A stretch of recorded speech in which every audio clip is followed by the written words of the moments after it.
Hey guys, how's it going? It's Sal coming back at you again with another video. And if you haven't done so yet, please hit that subscribe button. I have more videos coming every single day.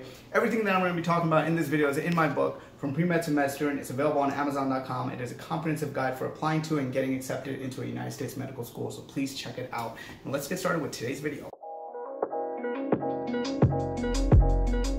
So today's topic is a really important one. It's, should I retake the MCAT? Now, this comes up often. A lot of students take the MCAT, they don't get the score that they want, and then they start thinking, should I retake the MCAT? Should I apply with this score? What should I do? Now, you want to do a couple of things once you get your MCAT score, right? Well, you will know for one if you're above the average or below the average. And definitely if you're applying to a United States medical school, you want to be above the average on the MCAT. Not only above the average, but you want to be at least above like the 75th percentile. Now let's say you get an MCAT score that's slightly above the average, like 503 or 504. You may be thinking, is this enough to get into a medical school? Well, you need to go on to MSAR and get a subscription, and I talk about this in my book. Once you are in MSAR, you will look at every school that you're applying to, and you can see their median accepted MCAT score for their average student. And if you're falling below the 10th percentile for that, you're not even in the ballpark. And for most schools, the 10th percentile is at or above 510 nowadays. So it's pretty hard to get into a United States medical school if you're already below the 10th percentile. So you want to consider that. Now, if you notice that you are below the 10th percentile for every single school that you're applying to, or let's say a majority of them, more than 70% of them, then you probably shouldn't be applying to medical school with this MCAT score. You should consider retaking the MCAT and then bolstering your application and then reapplying. Now remember what I said. I said bolstering your application because the MCAT is one component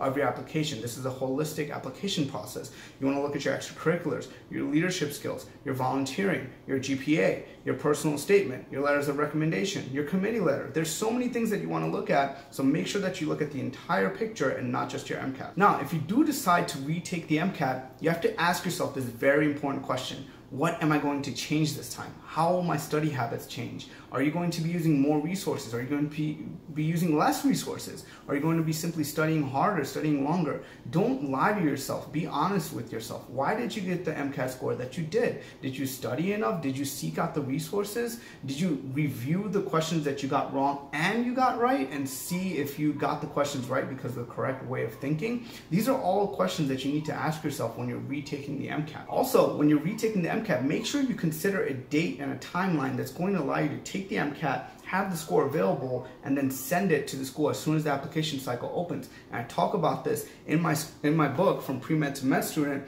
because when you apply is really important. It's a big determining factor for when you get the interview and whether or not you're going to be able to even land an interview, because there are a finite amount of slots open for medical students every year. Now let's say you decide to retake the MCAT, right? Let's say you've got one section that you did pretty poorly on, every other section you did pretty well on. You want to make sure obviously that you focus on that one section, but at the same time, if you did really well in one section, don't disregard that section. You want to keep your strengths as strengths and your weaknesses you want to improve.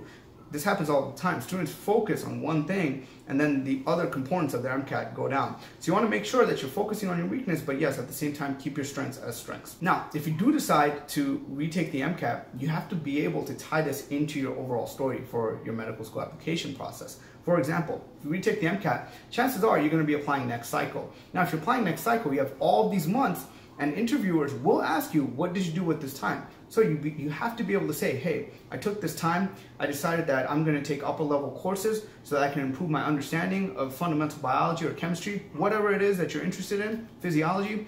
I decided to take these courses and they really helped my understanding, and now I have an interest in XYZ, and I know that medical school is going to be really interesting for me because XYZ really expanded my interest on this subspecialty. You could tie it in that way. You could also tie it in another way. You could say, hey, I decided to take a gap year so I could focus on my MCAT, so I could focus on learning skills that are going to help me as a future physician. So I decided to take an EMT course, whatever it is. Make sure that you tie it into a cohesive story, because if you're retaking the MCAT, chances are you're going to be applying next cycle and you have to be able to explain that time gap during your interview. Now, this is also important. A lot of medical schools now are averaging MCAT scores. So if you took the MCAT more than once, they will average both of your scores. Now you have to be careful and you have to do research into their schools to see if they're doing this, because it's not exactly clear. A lot of schools are not clear about this.